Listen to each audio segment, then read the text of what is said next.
Whoa, double upload today. I talked about how Mobzar versus Aaron Pico, even though we know we're not getting Volk versus Jair, is still a disgrace. Still a disgrace. But it's time to get into my bets for UFC Baku Hill versus Rountree Jr. We got 2.77 units wager, a total of 5 bets. To return 5.2 units if everything goes well. These are my bets, my plays, share free. Tell at your own risk. This is just me. We gonna be live Saturday. So comes through.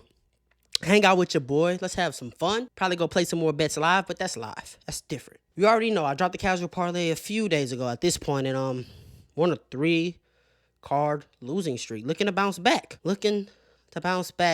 This week we got Elliott moneyline and Park moneyline. I did the breakdowns to every fight, and I've explained this casual parlay twice already. So if you want an in-depth definition, an in-depth breakdown, if you want keys to victory and all of the sorts, go watch my prediction video. Go watch the casual parlay video. But we got 1.25 unit on that to bring back 2.18 units, a profit of 0.93 units. Sure win parlay. We got Naimov versus Melissa Mullins. I think this is going to be a card where the women are the more reliable plays in here. There's only 2 women's fights, but I think Melissa Mullins and Alex Skiva is just going to be the most reliable, going to look like they should have been the big favorites because we have a lot of big favorites on this card in a lot of competitive fights. I got Melissa Mullins. She's going to be able to take down Daria. I think the striking is going to be somewhat close, but I think it's going to be similar to the first fight. She's going to be able to take her down, dominate her, control her, beat her up. Muhammad Naimov, I think he's just superior fighter. A superior fighter in every aspect of MMA except for the grit down. You know, biting down on the mouthpiece, the dog fight. You know what I mean? In a dog fight, he tends to fall. He tends to buy himself some time. But Bogdan Grad is literally featherweight Alexandre Gustafsson. What's his name? Alexandre.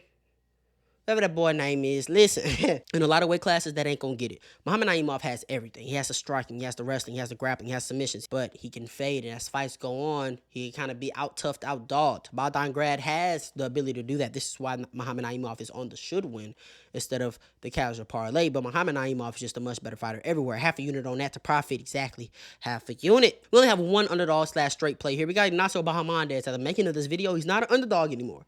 He's like minus 130 now.